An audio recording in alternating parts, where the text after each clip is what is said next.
Hello mga kaibigan. Ngayon pala ay magluto ng tayo ng hapunan mga kaibigan. Ang gagawin ko ay magsabaw tayo ng manok. Una ay magpakulo muna tayo ng tubig. Hindi natin gisahin mga kaibigan. Ano lang siya, yung i-boil lang natin. Yung ano ba, yung magpakulo muna tayo ng tubig tapos saka natin ilagay yung ating manok.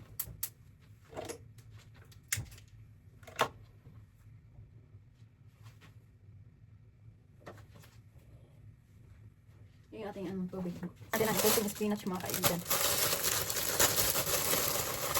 Para naman may gulay tayo. Ito yung ating ilagay sa ating manok na sabaw. Kunti lang ilagay ko. Ito kami, isahin ko naman ito. Kunti mushroom. Para naman ay vegetables tayo mga guys. Ito yung mushroom. Tapos ito.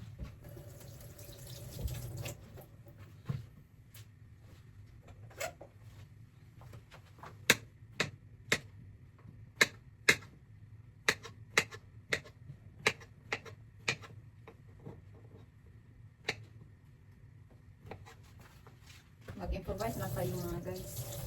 Kasi wala tayong mga gulay dito na available. Ngayon pala ay ilagay natin ating manok.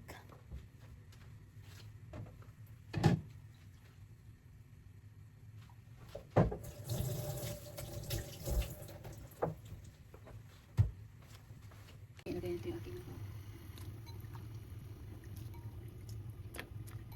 Ito ay inanuhan ko pala ito ng asin.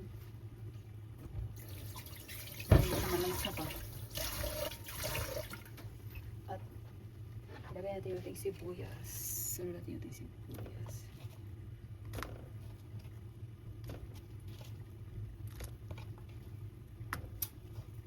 Ayan sibuyas mga kaibigan. Tapos ilagay na din natin yung ating tanglad.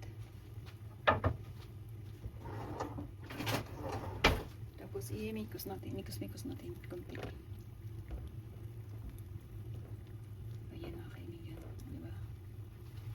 Makuhin natin yan. Lagyan natin ng palasa. I-simmer muna natin yung maluto yung chicken. Maglagay din tayo ng carrots.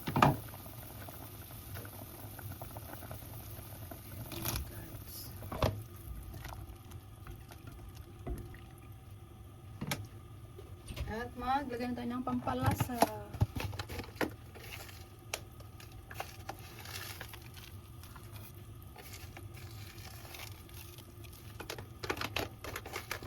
Lagyan na seasoning powder at maglagay tayo konting asin mga kaibigan.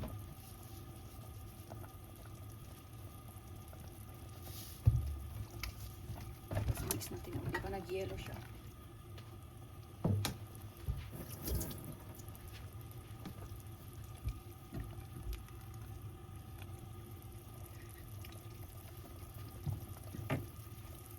Tapos i-simmer natin yung maluto yung carrots natin mga kaibigan. Kasi yung spinach ay mabilis lang naman maluto. Yan ay tingnan natin yung ating luto na.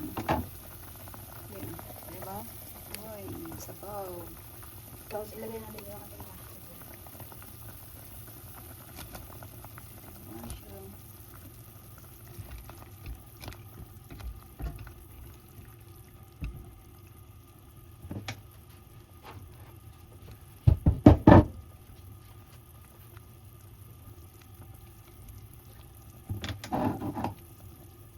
Yan, mabilis lang na maluto yan mga kaibigan yung mushroom. Tapos sunod ay ilagay natin yung aking kanina black rice ay naluto na siya. Ayan yung i-ano natin ba na girls. Ibang kumakain ng kanina white.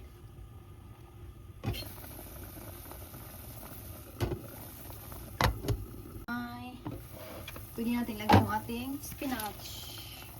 Dahon. Yung spinach mga kaibigan. Kasi yung wala naman tayo ibang gulay dito. Tapos i-ano lang natin yan. I-mikos-mikos ng Verilife. Ayan yung ano natin, yung chicken soup.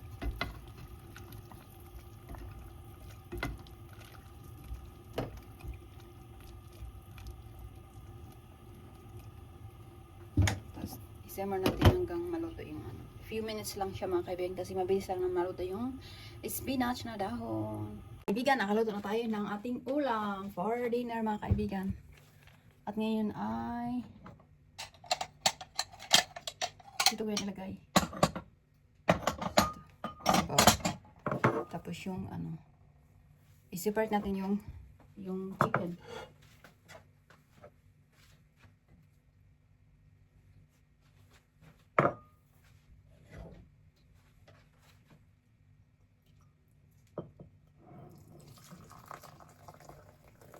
Ayun na, natapon.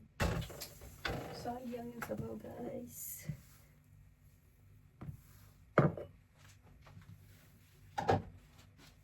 Yung chicken soup.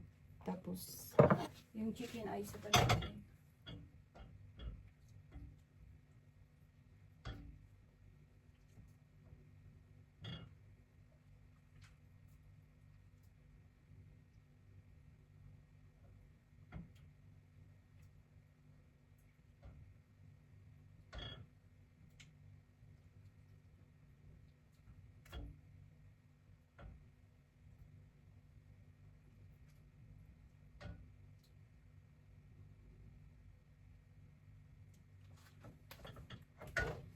Yun, ito yung sa akin panabas mga kaibigan.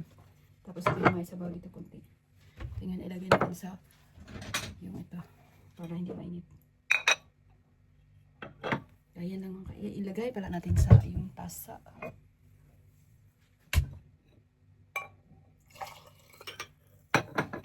Tasa natin ilagay. Tapos kukunin natin yung mushroom.